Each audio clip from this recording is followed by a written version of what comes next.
நீங்களும் உங்களோட வீடியோவில் இந்த மாதிரி எக்கோ எஃபெக்ட் ஈஸியாக க்ரியேட் பண்ணலாம். பட் பிஃபோர் தட் இது எப்படி க்ரியேட்டிவாக யூஸ் பண்ணுறது அப்படின்றத தெரிஞ்சுக்கோங்க. நான் இந்த எக்கோ எஃபெக்டை மோஸ்ட்லி எங்கெங்கெல்லாம் யூஸ் பண்ணுவேன் அப்படின்னு பார்த்தீங்கன்னா, ஒரு சாங்கோட எண்டிங் அப்படியே ஷார்ப்பாக கட் பண்ணுறதுக்கு பதிலாக இந்த எக்கோ எஃபெக்ட் ஆட் பண்ணி அந்த கட்டை வந்துட்டு ஸ்மூத்தாக காமிப்பேன். அண்ட் வீடியோலேயே இடையில ஏதாச்சும் பிரேக் வர்ற மாதிரி பேக் ஸ்க்ரீன் போடுறேன் அப்படின்னா, உங்களால் அந்த டுட்டோரியல்ஸை புரிஞ்சுக்கிட முடிஞ்சது அப்படின்னா நெக்ஸ்ட் ஸ்டெப் நீங்கள் மூவ் ஆகலாம். இல்லை வீடியோவில் ஏதாச்சும் ஒரு இம்பார்ட்டண்டான விஷயம் பேசுகிறேன் அப்படின்னா இந்த எக்கோ எஃபெக்ட் வந்துட்டு யூஸ் பண்ணுவேன். நீங்களும் உங்களோட வீடியோவில் அதை எப்படி க்ரியேட் பண்ணுறது அப்படின்றத பார்க்கலாம். Without getting late, let's get started.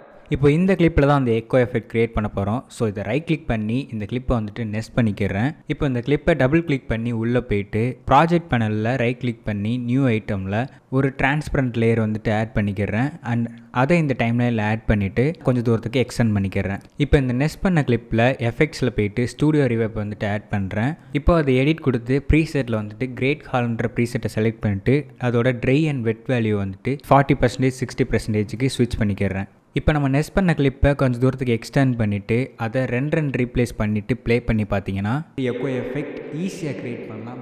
இந்த மாதிரி எக்கோ எஃபெக்ட் உங்களுக்கும் கிடச்சிரும். வீடியோ பிடிச்சிருந்துச்சுன்னா லைக் பண்ணிவிட்டு இது மாதிரி இன்னும் நிறைய வீடியோஸ்க்கு சப்ஸ்கிரைப் பண்ணிக்கோங்க.